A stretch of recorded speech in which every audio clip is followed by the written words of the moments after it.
All right, let's have a word of prayer and we'll get started.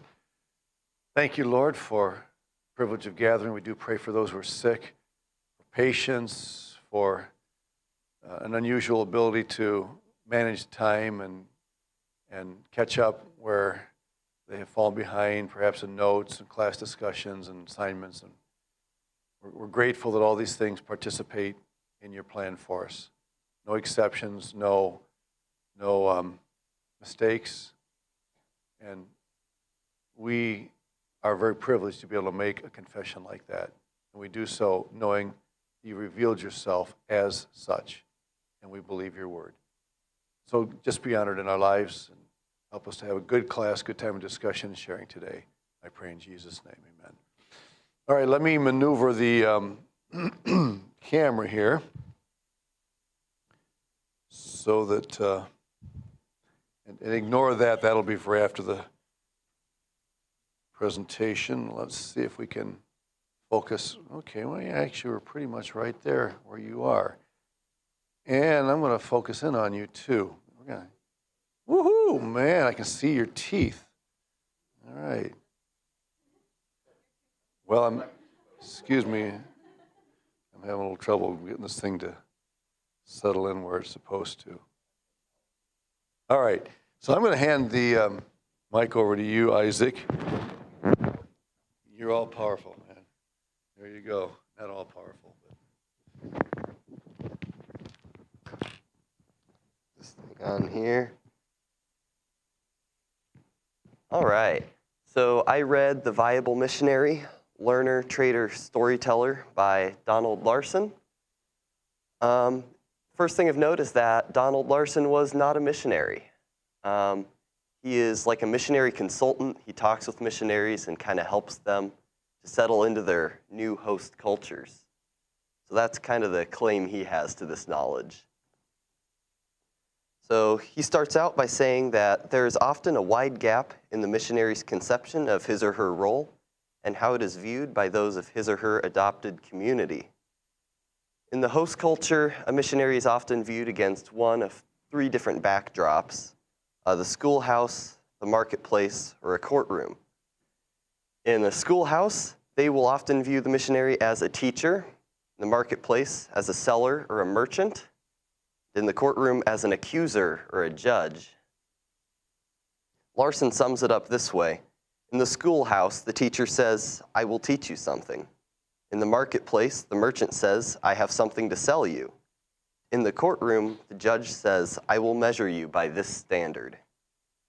The question is, can a missionary effectively communicate the gospel through these roles? The problem that a lot of missionaries run into is that the local person will often question whether or not he needs what the missionary is teaching or selling or even accusing of. The local person will probably not accept the outsider very well because they're not in that culture. They'll probably expect the missionary to measure himself by their standards before they will let him measure them by his. Should be the Bible. So Larson says that there's an order to things. The sequence seems to be important. Student before teacher, buyer before seller, accused before accuser. An outsider may have to follow this order before he can be viable in these roles as an insider. It's at this point in the paper that becoming an insider is the most important thing. Because being an outsider is not always helpful in communicating with other insiders. If the insider from the host culture is not willing to learn by or listen to the accusations of an outsider, then the outsider must become an insider. He needs to close this gap somehow. And that's the purpose of this paper, is to suggest three different roles as opposed to the teacher, the merchant, or the judge. Larson suggests these three roles, but he does say that they can take some time. He recommends 1 to 2 months for each of these before moving on to the next. So, in the schoolhouse again, we have a learner instead of a teacher. Larson suggests learning the language, which seems pretty straightforward and easy, but it's not. He says that by attempting to learn the language, you're showing that you value the people in that culture. You show that you value them enough to learn their language. This will also help you to communicate with them better later and will help with the other steps.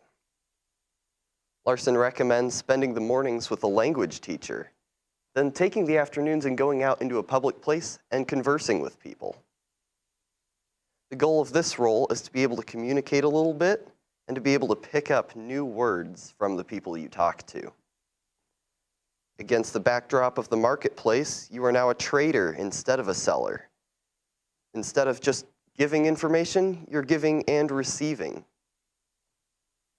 Larson recommends giving and receiving information about the different cultures. So this is where you can use the host culture's curiosity about your own culture. They probably haven't lived there before, so you can share about your culture and pick up tidbits about theirs. This is where you start to establish relationships with these people, so you can learn about them and them about you. In the courtroom, instead of a judge or accuser, you are now a storyteller. This is where you start to tell short stories. Larson recommends a certain progression of these stories. He recommends starting with Old Testament stories from the Bible, starting with like Exodus, Moses and the Israelites, gradually progressing until you get to the New Testament and the life of Christ, then to the spread of the church, and ultimately, Larson recommends ending with your own salvation story, how you came to know Christ. Other stories are also helpful in this stage.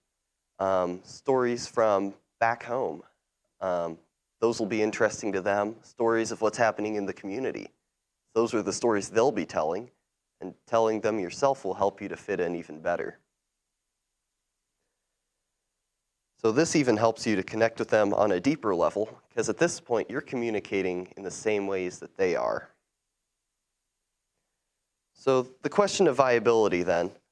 Larson says that there are 4 viewpoints you need to be viable from. First perspective is from the host community. They need to see you as starting to fit in and becoming one of them. They need to be comfortable with you being in the role you're putting yourself in. Second, you need to be viable to the other missionaries you're working with. If they don't see you as being a help or an asset to the team, you're probably not going to be in that field for very long. Third, the sending agency. This is important, especially if you are in a mission agency. They need to be able to see you progressing and learning. That way they can continue to give you support and encouragement. And fourth, this is the interesting one. Larson says that you have to be viable to yourself.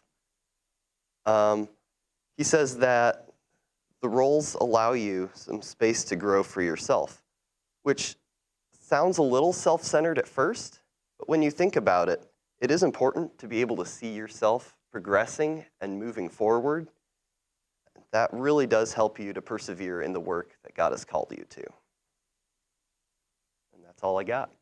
That's it. That 4th point is really important because when you try to adjust to a new culture, you occasionally, not everybody in the same way, you occasionally experience an identity crisis. Who am I? Because you're still the American that you were when you left home or wherever country you're from. But now, as you try to adapt to a new culture and adopt a new culture, there are times when you wonder, am I okay? How am I doing? Am I, or even to the point of asking, who am I? And it can get kind of scary. There are people that don't want to go to another culture because they're afraid of becoming something other than they are. They like who they are, they like where they're from, and they don't want to have to deal with this idea of becoming something other than that. And that can be scary. Great article. Good job. Appreciate it. Okay, let's see what happened to my little friend here. I'm turning it off, and I'm going to turn it back on again.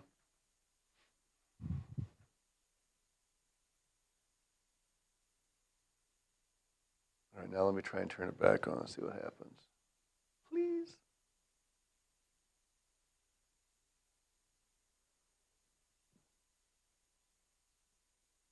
I don't know if it timed out. All right. Thursday, Graceland again, don't be afraid to remind. He reminded me today. See, I would like to stand here and tell you I remembered, but I'd be lying. All right, did we look at this slide last class period, this map showing the difference between high and low uncertainty avoidance regions? You remember this?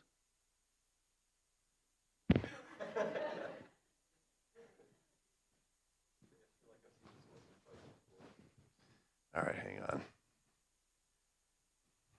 Oh, while I'm thinking about it, I should get the camera. It's still focusing on you, and I'm sure you probably aren't interested in being the center of attention here, okay? Let me get it back to the middle here. All right, I'm probably going to have to call Mr. Graham, see if I can figure out what's going on here. Just 1 second. I'm sorry. It happens.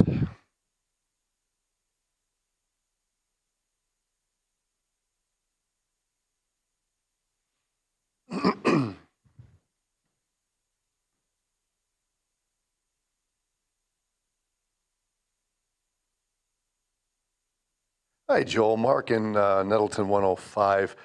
The projector keeps going on a blue screen. I shut it down and restart it, and it comes back up for a moment to the image and then reverts to blue screen again. Any thoughts on that?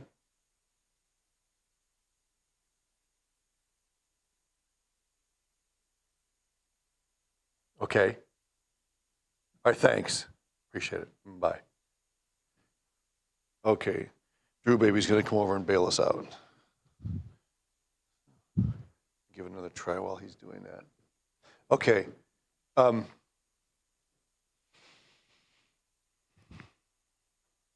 You who are teachers know that you have to be prepared to teach even if your audio visuals don't work, right? You can't be so dependent on electronics that you can't get along without them, okay? But I can't.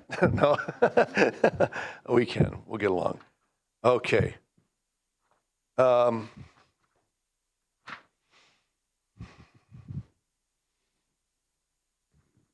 right. On your notes, what was the last blank you filled in?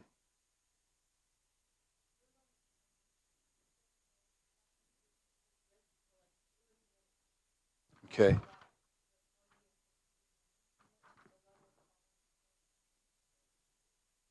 Okay. All right.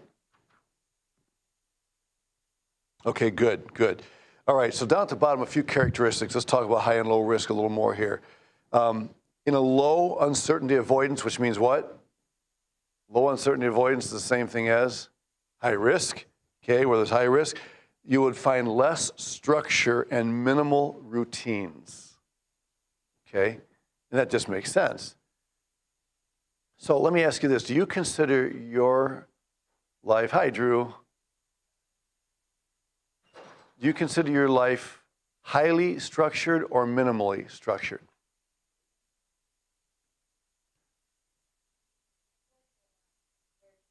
Okay. All right. Now, is that in keeping with the way you grew up, or was that a change for you? And it's not a good or bad thing. I'm just asking.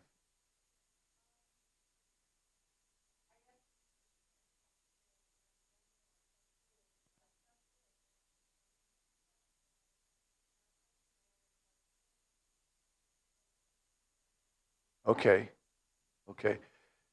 Hey, thanks. It was on for a while, and then it went off. It went to blue, but hopefully it'll be okay this time. Thank you. Nice tie. Yeah. So how many of you came from a background that was less structured than what you're experiencing here at college? You did, you did. Yeah, I mean, we're pretty structured here, so it's probably the majority are going to say yes. All right, now let me ask you this. How many of you personally, if you had your choice, would be more comfortable with less structure? Okay, you would? You would? Yeah. Now, I'm guessing because you're a pilot and you like things to be orderly, and if I were flying with you, I would want you to be that way. All right. How about some of you, I mean, if you had your choice, you want everything bang, bang, you don't like, you're that way? Yeah, you don't like surprises. Yep, okay, good. All right, so this is, it's a big deal. All right, now I do have a slide that kind of follows this. Less structure, minimal routine. Second one, dealing with challenges as you go. When it comes to discipleship, now think about it. If you're discipling somebody, right, one of the questions you have to ask is, to what extent do I show that person A, B, C, D, 1, 2, 3, 4, and to what extent does discipleship involve allowing people to stumble and figure it out? That relates to the high and low risk idea.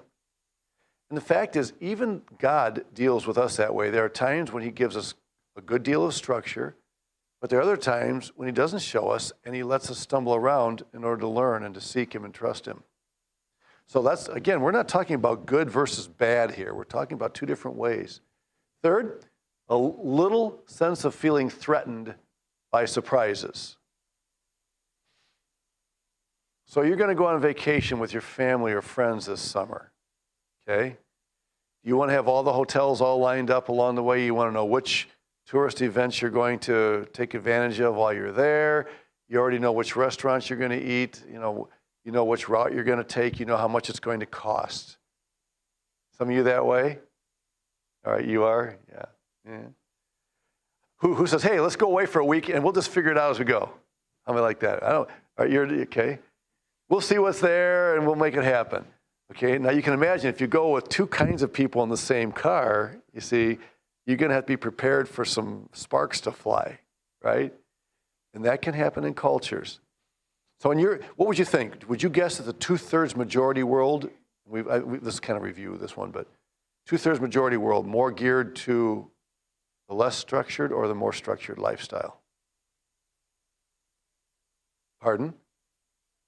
Why? Okay, right.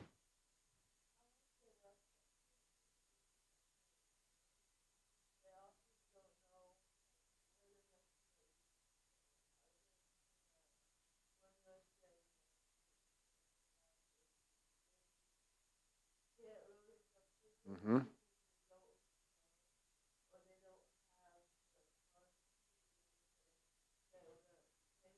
Mm-hmm. You are right. In countries where there is economic uncertainty, people learn to live with higher risk because they can't calculate where the next meal is going to come from or how they're going to make their next payment. Yes. So economics does play a role in high and low risk. Good. Good. And then ambiguity and unpredictability are welcomed. Enjoy that. Now, some people think that that's the way all missionaries have to be. If you're going to be a missionary, you have to be that way to learn a new culture. Not so. Not necessarily. I know missionaries that like predictability, and yet they just learn to trust God and get along. So, all right, how about high uncertainty avoidance? Whoops, there's another one. Minimum of strict laws.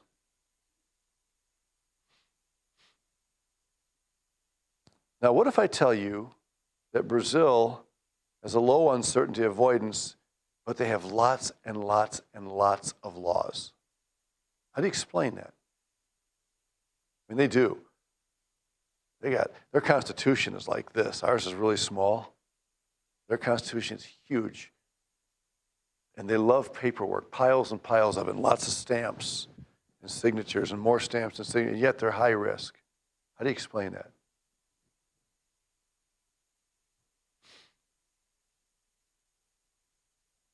They love their bureaucracy. Well, as we'll talk about later, one of the reasons for all of those many laws is because they want to determine who they're going to stick the laws with. If they don't like you, more laws. If they like you, fewer laws. We'll talk about that later on. It can be very frustrating. All right, high uncertainty avoidance, extensive laws. Again, given the exception that I just made with Brazil, but you understand it. Okay, give me an example in our country of extensive laws. What sector, what aspect of our culture here is characterized by extensive laws?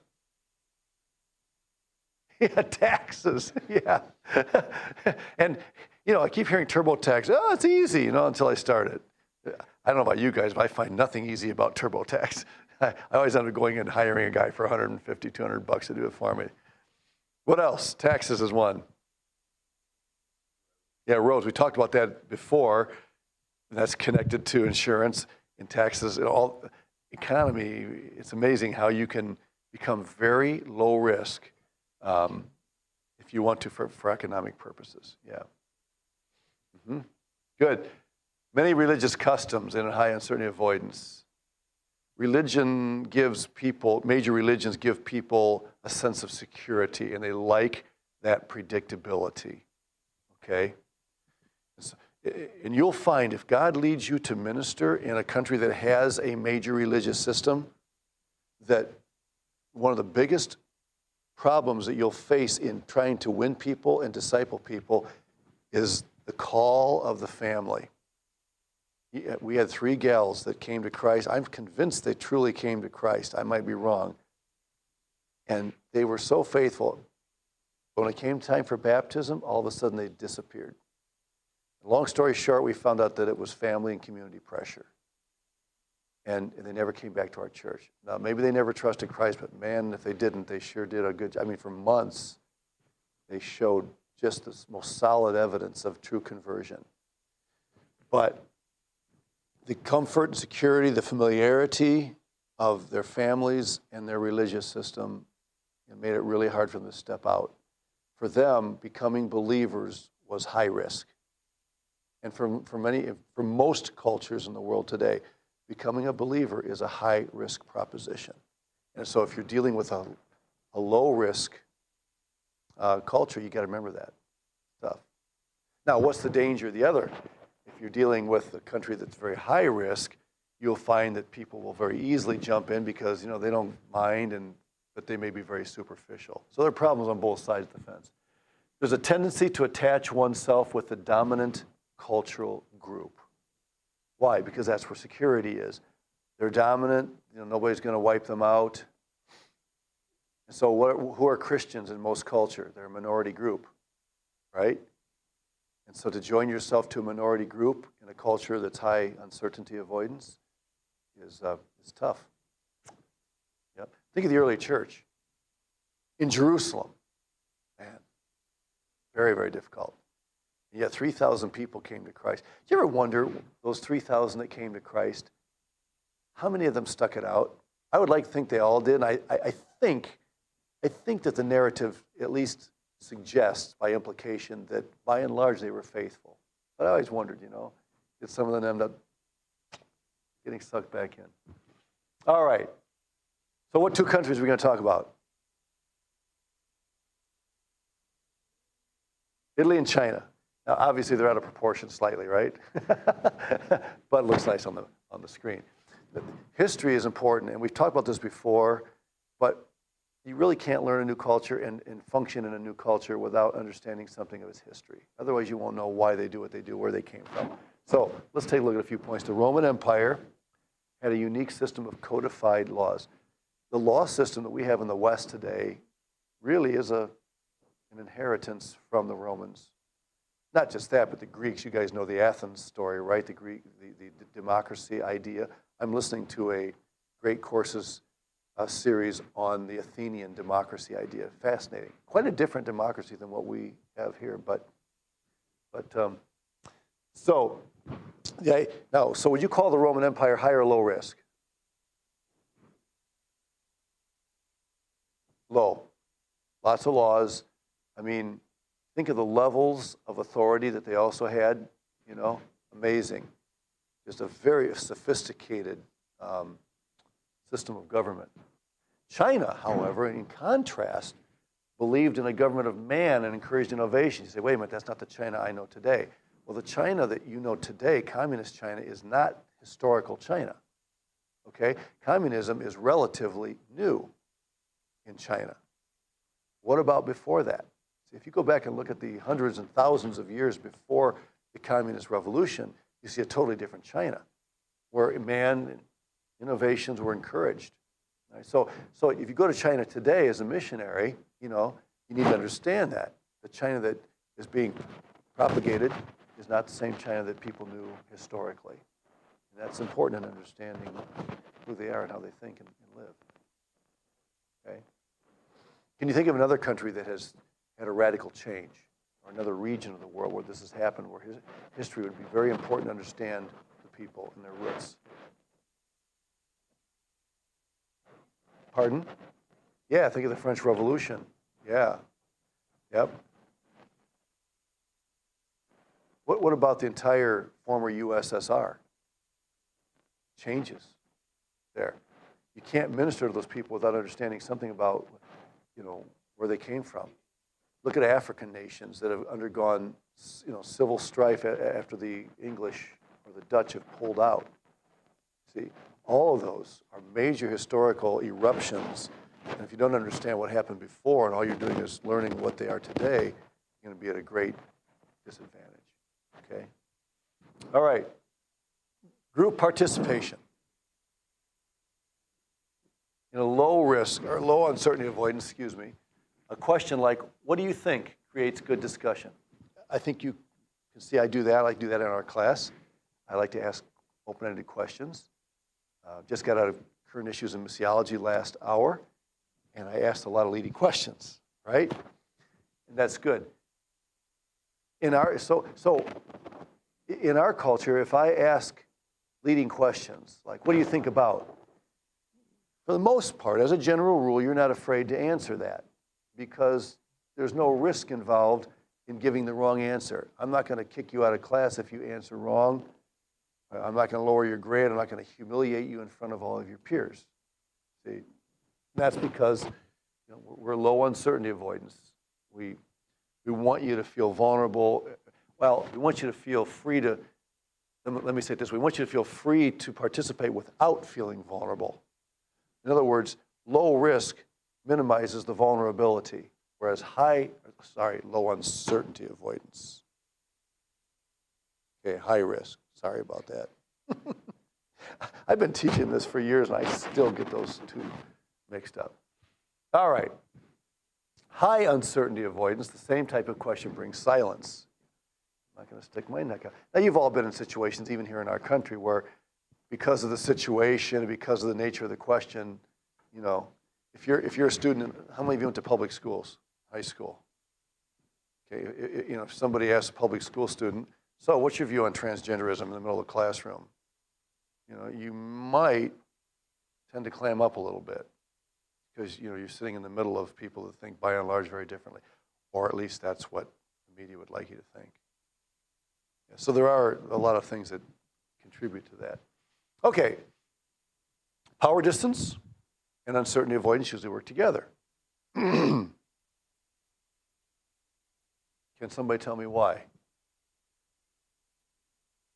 Why would high power distance go together with a high uncertainty avoidance?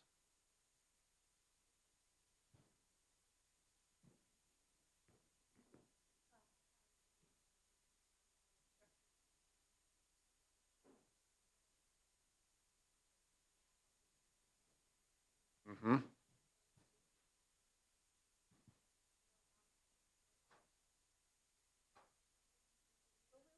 Right. Yep.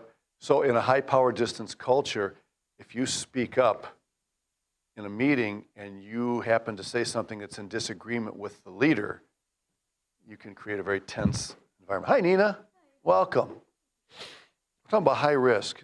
What you just did coming in the room 20 minutes late is pretty risky business, but I'm not going to count you absent, okay? At least if you can tell me afterwards why you were late, all right?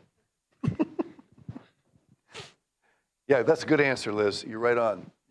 And notice that collectivism also, again, you can see the relationship between various cultural values coming together. Anybody else want to comment on that? Interesting stuff. Okay, the workplace. There's always a cup of coffee in these work. When you go online, you look for images about the workplace, you usually find a cup of coffee. I'm not sure what they're trying to say. Maybe they're trying to create the idea that it's a nice place to work.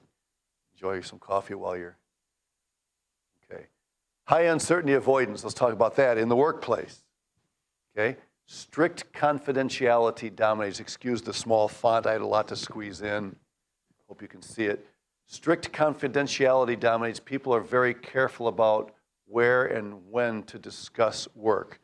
Without going into any details, has anybody here ever worked in an environment where you felt really hesitant about making any comments about work when you were around the people there at work or even outside of work? You have? Ah, okay. So in that case, the reason for your hesitancy is not so much because of the culture, but because of the nature of your profession. The profession itself, this HIPAA law, or what do you call those, all those laws. Even here at Faith, we have FERPA laws, so yeah. So there's a case where it's not so much culturally driven, but profession driven. It's good to recognize the difference. Anybody else in a situation like that? Yeah.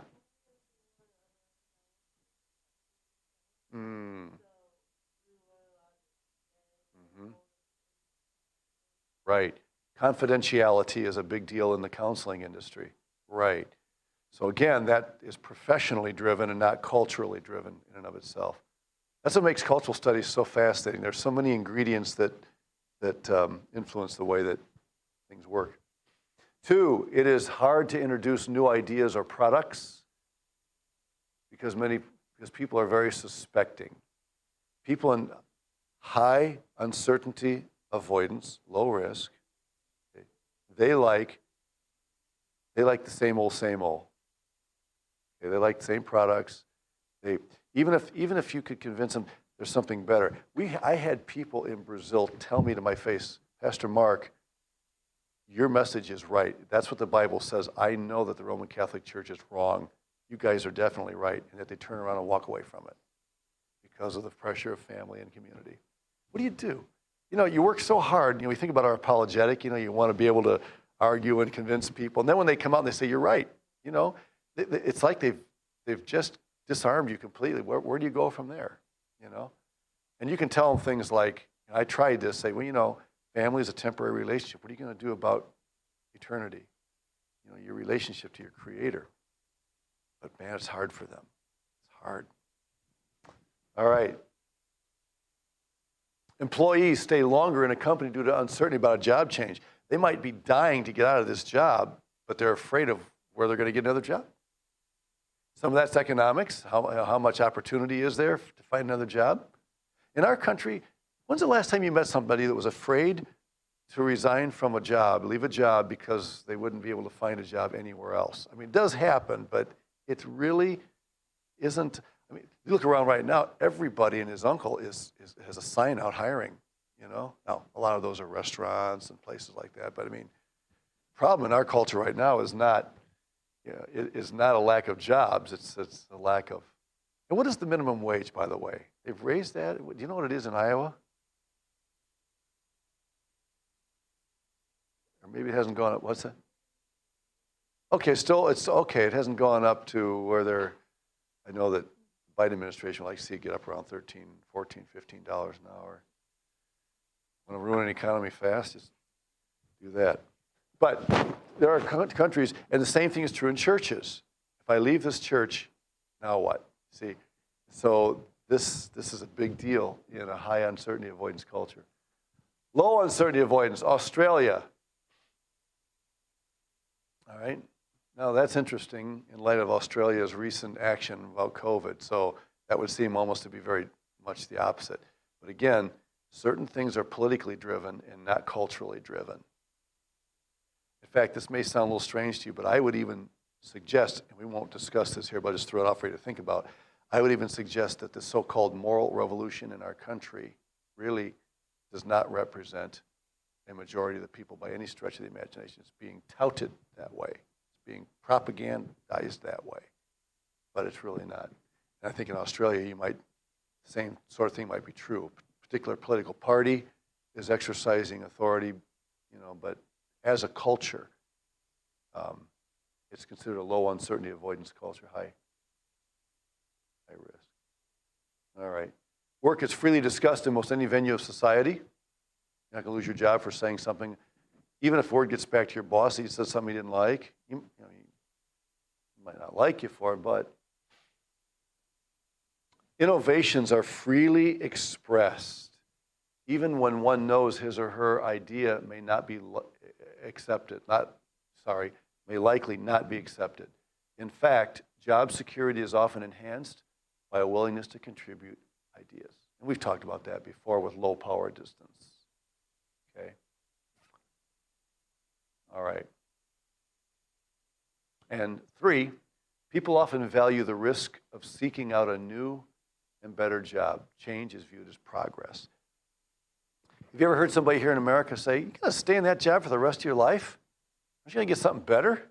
You're going to do this till you retire? See? And that sort of, people are constantly thinking, what can I do next? Where can I? Even you guys right now, you're thinking, what am I going to do when I graduate? So who are the seniors? Or do we have any? You're just 2 of you? Okay. And a lot of times people coming out of college in our country come out not thinking about stepping into a permanent career, but stepping into something that is transitional until they eventually land where they would like to be for the rest of their lives, or whatever. I'm just saying, in the workplace, this is related to the idea of high and low risk. All right, the arts. I think that's a microphone, I'm not sure. I just thought it was cool, so artsy. Is that a microphone? Okay, we'll call it a microphone. High uncertainty avoidance, the European classics. Oh dear. Now, I can't remember. Oh. I can't remember the painter. It's a European classic. It's famous, one of the famous European painters. Anyway, what I want you to notice is the precision. I mean, you could almost swear that's a photograph.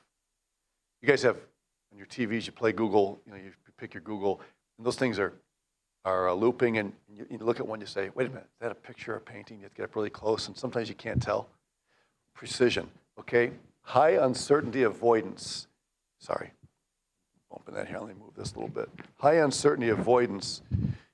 What's he trying to do? He's trying to avoid any misconception of who he's painting. So he tries to make it look as real and lifelike and accurate as possible. Okay? And so that's precision. Low uncertainty avoidance. This is a picture painted in India. Anybody looking at that will know right off the bat that that is an exaggerated painting. Now it's exaggerated on purpose. The lips, the nose, and so there's purpose for that. And why is that? Because the intention of this artist is not to depict a real person. This is almost a symbol of real people, the bird, and the people in the picture, even the plants. Because there's a concept in the mind that he wants to communicate. In contrast to this guy that wants to communicate a real life, he wants to draw the attention to the real thing. Here it's more of an improvisation because it's the concept that's most important and not the exact details. All right? And yet, I would submit to you that whoever did that is a very good artist. There's the fact that it's simpler doesn't mean that the guy is less of an artist than the guy that painted the other picture. It's not a question of artistic ability here, it's a question of artistic intention. That makes sense? Okay. By the way, wait, hold on just a second. I wanted to mention, just a minute. There's something else I want to say about that. Yeah, let me go back to this. We're going to get to this later, but I just have to plug it in here. See, musicians, okay? Same thing is true musically. And you guys could get up and say this a lot more accurately than I could. But where do you find precision music when you study music history? Where does the precision music come from? Pardon? Yeah. Exactly. And I mean, you go back, and again, I'm not an expert on classical and Baroque and all that, but my understanding, correct me if I'm wrong, but my understanding is that Bach was pretty strict about the rules. And then who started bending him a little bit after Bach? Did Handel take a little more liberty? Maybe I'm getting into an area where I'm not really, but I've heard that after the Baroque period in the classical, people started relaxing the rules a little bit more, becoming a little more innovative. Then, you eventually work your way up to the modern period.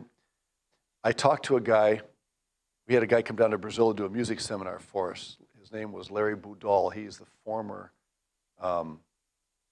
music chair at Maranatha. He's retired now. And he made an interesting statement. He was already in his 70s by that point when he was there. And he said, when it comes to music composition, there are very few rules, and you can break most of them. That's what he said. Not that he himself was interested in that, but I thought that's a fascinating statement. You wouldn't have told Bach that, I don't think. I mean, is Bach the guy that was measuring sound wave notes and coming up with tones by sound waves, measuring sound waves and things? It just, And then you go to India, and India has quarter tones, right? We have half tones. And again, I know I'm swimming in deep water here, but I understand that the reason for the tones, the division of tones, has to do with sound waves, whereas in India, they'll cut the half tone in half. You have quarter tones. If you listen to music in India, which we will later on in the semester, it may sound out of tune to you because you're not used to hearing that quarter tone, and yet they can be very precise in that sense. Even so, yeah, we're going to talk about clusters, in the second half, and we'll play some examples of music at that time. So you musicians be ready to help me out, okay, when we get to that. All right, interesting, fascinating. People in low uncertainty avoidance, high-risk countries are generally more relaxed, open, or inclusive, right?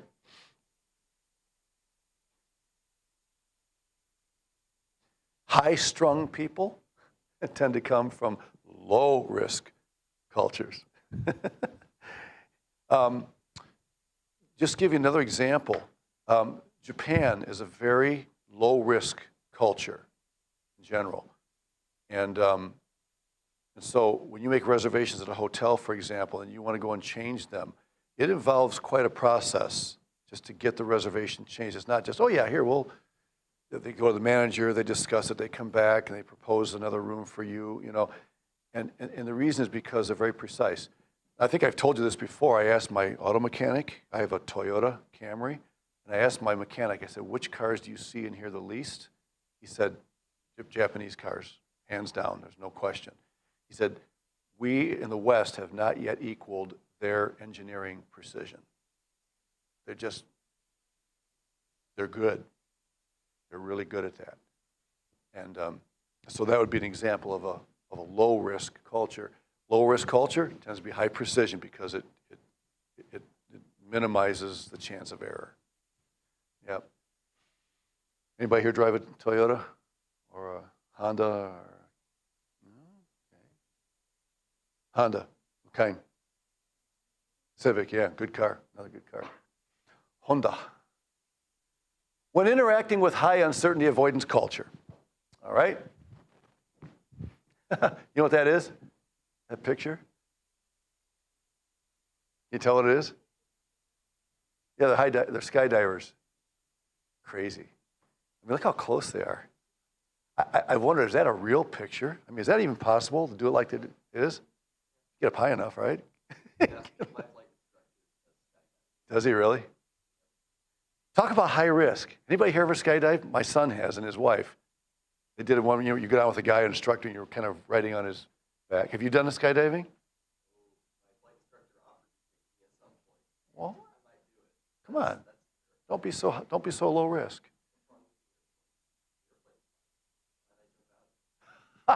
Okay, there's a pilot talking there. The airplane's flying. Why would I want to jump out of it? Good question. All right. So be precise and concrete. If you're dealing in a culture that's very precise, okay, and by the way, most of Europe is, and we'll say, now, Japan is not European, okay, so why the precision? Well, again, got to go back and dig in history, and even after World War II ended, they began to develop their industrial economy, and they learned engineering skills. And one of the things that was pointed out to me by someone that knows Japan much better than I do is that the way that they act in the professional world, in the industry of automaking, is not necessarily a reflection of their culture, but something that they've learned to add on in order to become economically affluent. That's another thing you have to take into consideration. Seems like money always comes back to these discussions some way. Letter B, avoid ambiguous responses. If it's a precision culture, then try to give as precise of a response as you can to a question. All right? C, don't assume silence equals lack of self-confidence. In a precision culture, a low-risk culture, if you ask a question that a person might stop and think, not because he or she doesn't know what the answer is, but wants to make sure that it's stated in a way that doesn't create ambiguity, right? And so you might look at him and say, well, did he understand the question? Is she afraid to answer? It might be that the person is just formulating the response very carefully. Do you know people like that, even in our culture, that if you ask them a question, they'll stop and think and very careful about what they say? I'm just the opposite. I'm just old spontaneous mouth. D, don't be offended by very detailed instructions.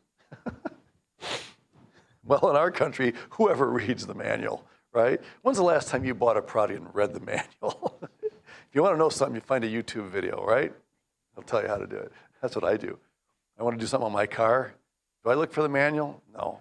Even in the old days when I did, I never figured it out anyways. The manual never helps. The manual always says everything except for what you need to know. Did you ever notice that? But I can go on YouTube and I can find something.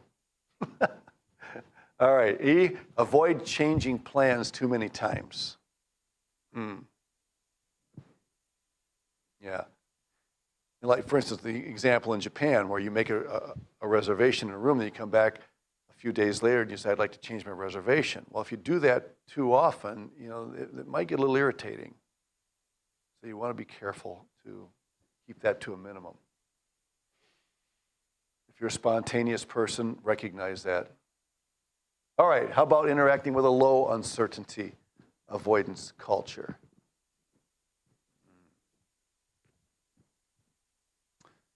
By the way, before I forget, you guys are aware that there's a quest coming up, right? It's due Thursday at midnight, and it will only cover through this one. It won't cover even though we'll get started in the next one, it'll only go through the introduction and up through the high and low risk, okay? A, allow room for things to be gray.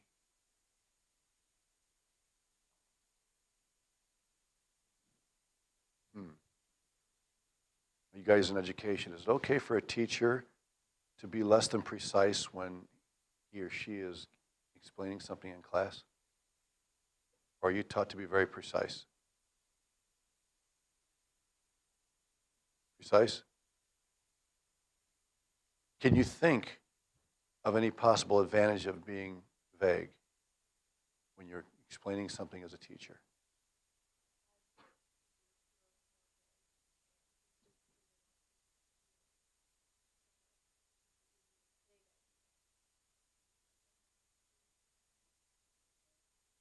Okay. Okay. They don't want to say something that's gonna create a concept that you can't. They want you to develop the concept yourself. Good.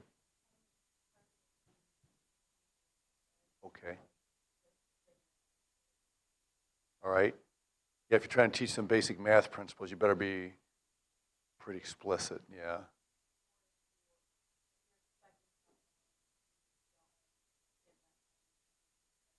Mm-hmm. Mm-hmm. Yeah. Right. Yeah. Yeah. My son did sacred music, and he said one of his classes he had to write his philosophy of music, and it was back with Dr. Van, and he said that Dr. Van never told the class explicitly what his philosophy of music was, because he didn't want to lock the students into a certain, mindset. So he made them express themselves. Now, does that mean he didn't have his own philosophy of music? No, of course he did. But to this day, I don't know all the details of it. I don't know if he ever posted it anywhere. Theology, same thing. When you guys study doctrine class, it's okay if the teacher doesn't, spoon feed every detail of doctrine. It's good to make us think. All right, so, but there are some cultures where you're going to be expected to be more precise. And if you're not, they'll ask you. Oh, okay. Okay? Interesting. Encourage, sorry, Nina, I keep bumping you. Encourage demonstrations of initiative. They don't stop with the word demonstrations. I'm only good. I think that's what we're talking about here. We want to encourage our students or disciples or children or whoever you're dealing with to take initiative. You want to teach them how to think. Problem solving. If you always tell somebody how to solve a problem, then you're not encouraging them to wrestle with it, think it through. I think that's part of what critical thinking is about. Even here at Faith, we try, in general, to be fairly precise, but also students aren't going to learn to be critical thinkers if all they ever read or hear is what we believe as Baptists, as conservative Baptists. That's why sometimes you'll get a textbook that's published by somebody that's a little bit further to the left, for example, and because we want you to think. Avoid dogmatic statements. It's like this. Yeah.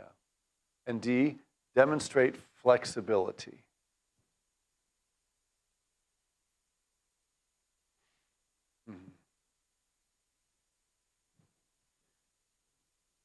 This probably is not so true in the elementary classroom, but when you get into the secondary classroom and the collegiate classroom, a teacher will often struggle not to share what he or she knows because it's exciting. And you have to kind of purposely try to hold yourself back a little to encourage people to learn. Some cultures like that, other cultures are frustrated with that. Okay, let's look at some Bible passages. 2 Samuel 10:12. Be of good courage, and let us be courageous for our people and for the cities of our God, and may the Lord do what seems good to him. High or low power, high or low risk?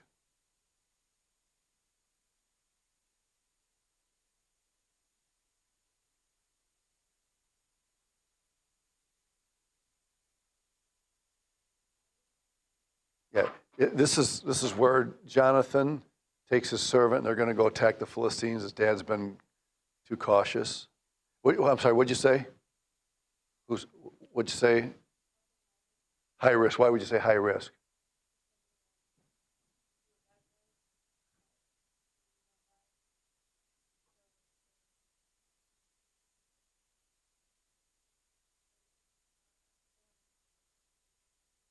Okay, low uncertainty avoidance. You said high risk. Yeah, I agree. There is a sense in which this is high risk. We're going to go. Let's do this. Let's go attack these Philistines and let God do what He's going to do. Now, in that same narrative, given your theological presupposition of the sovereignty of God, the providence of God in your life, you could at the same time suggest that there's low uncertainty avoidance here. I'm sorry. Yeah, low risk. No, wait a minute. There's low risk. Yeah, I'll tell you. just teaching this class is high risk. Because you understand that God is sovereign, he's going to take care of you. So this is interesting for the Christian. The question arises, is there even any such thing as high risk ultimately for a believer?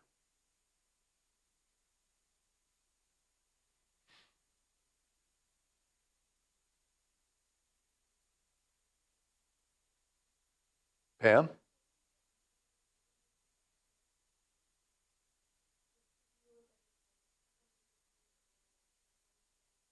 Mm-hmm. Okay.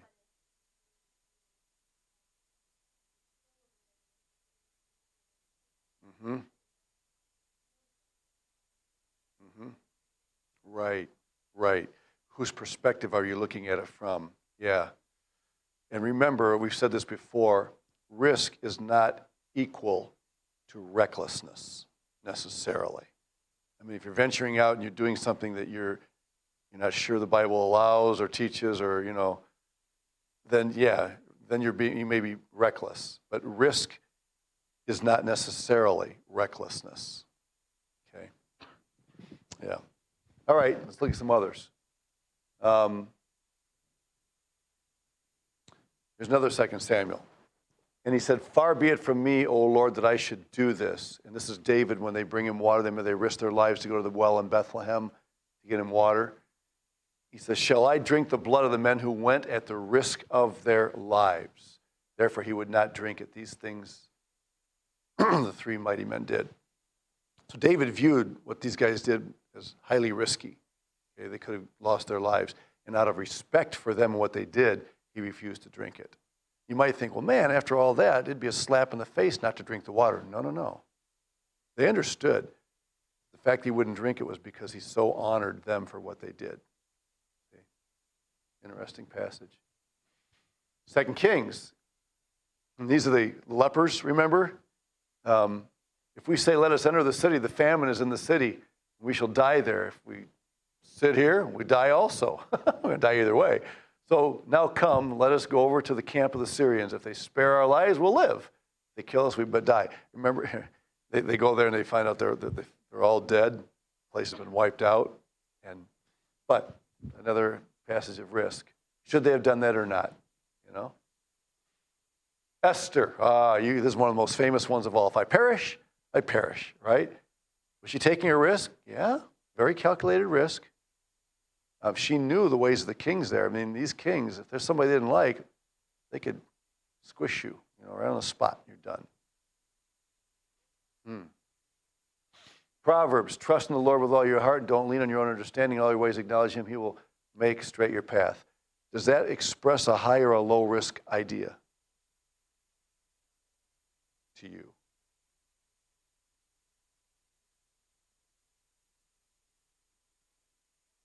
Yeah. If I were to ask, does this communicate security or insecurity? You would say security. Yeah. So now, when Proverbs writes, when Solomon wrote this, okay, he was writing to people who lived in a variety of situations, and many times where high risk was involved. But this is that underlying assurance of God's direction. Ecclesiastes, he observes the wind will not sow. He regards the clouds will not reap. As you do not know the way the Spirit comes to the bones in the womb of a woman with child, so you do not know the work of God who makes everything. In the morning sow your seed, in the evening withhold not your hand. For you do not know which will prosper, this or that, or whether both of them alike will be good. Ecclesiastes is written at least partially from a human perspective, although there are glimpses, I think there are rays of sunshine that come through that evidence that he's not totally lost, that he's reflecting and he's still recognizing some really neat things about God.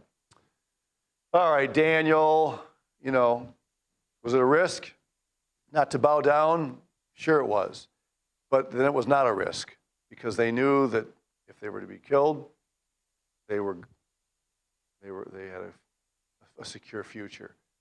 So again, there's that idea of high risk as it relates man to man, but low risk as it relates me and God. Matthew 14, Jesus is walking on the water, and Peter says, if that's really you, bid me come and walk on the water. And so Jesus says, come. Peter got out of the boat and walked on the water. Did Peter consider that high risk or low risk?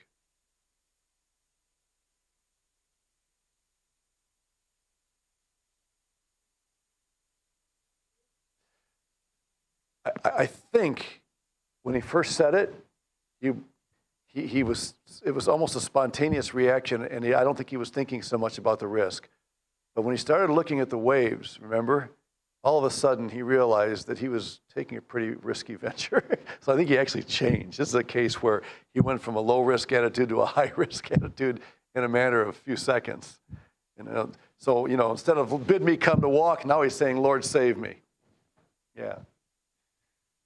Acts 14, strengthening the soul. This is returning after the first missionary journey, encouraging them to continue in the faith and saying that through many tribulations we must enter the kingdom of God. So Paul wants to avoid this idea that if you come to Christ, you have nothing to worry about. Everything's going to be hunky-dory. Is that a statement from my generation? Okay, everything's going to be what? What do you guys say?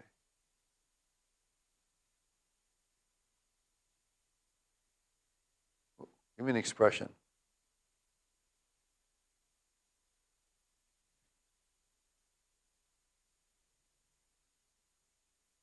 Acts 15. Oh.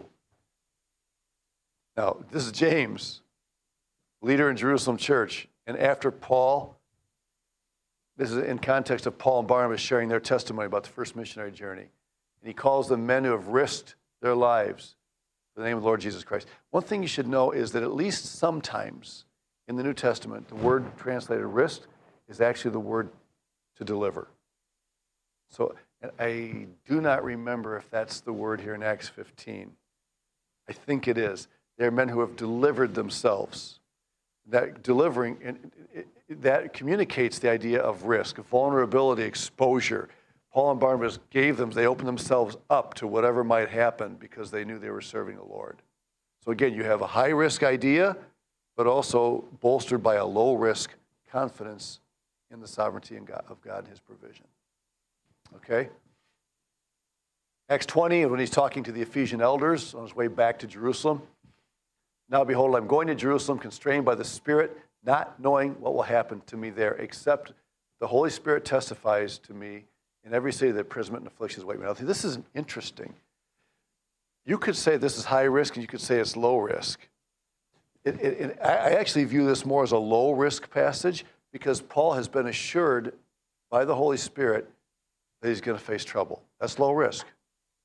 He doesn't view this as risky. He says, I already know that I'm going to be in trouble for going back, but I'm constrained. So the same Spirit that says this is going to happen to you also constrains him to go. Fascinating. Romans 16:4. Now this is talking about Aquila and Priscilla, and we don't know what they did for Paul. All we know is that they did something that provoked Paul to write this. They've risked their necks. And that word risk is the word to deliver. They have given themselves not only to whom not only I give thanks, but all the churches of the Gentiles. I'd like to know what they did, but the Bible doesn't tell us. Okay? Philippians.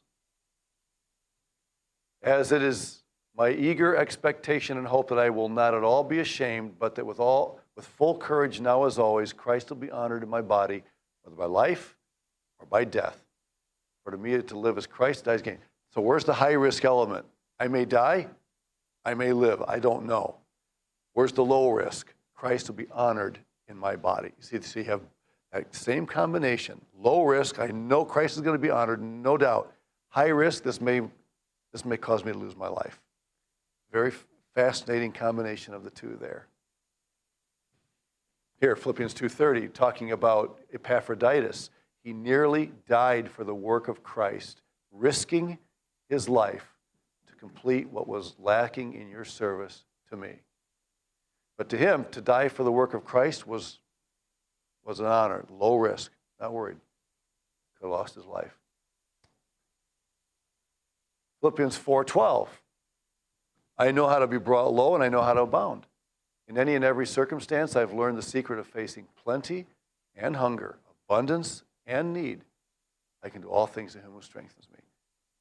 You get the impression Paul has been in all kinds of circumstances. He never knows for sure what he's getting into when he goes somewhere. But there's that underlying low-risk assurance that he's following Christ, and Christ will have his way. Hebrews, by faith Abraham obeyed when he was called to go out to a place that he was to receive his inheritance, and he went out not having the foggiest idea where God was taking him. No. High risk? Yeah. Low risk? Yeah. I think you get the picture. James 4:14. Yet you do not know what tomorrow will bring, for what is your life? You are a mist that appears for a little while and vanishes away. Whoops. Okay, we'll stop there. So the point that I want to make here is that for the Christian, risk, high and low risk actually are compatible because we believe in divine sovereignty and human responsibility, right? So on the human responsibility end, there are times when you might even be accused of being risky and being unwise. But if you're convinced this is what God wants, then the divine sovereignty level, you can say, no, I know God's going to take care of me no matter what happens. And that's part of the beauty of our message. All right, any quick final comments? I'll let you go a few minutes early. High and low risk. Okay. All right, well, thank you very much. Graceland, you're on for next time.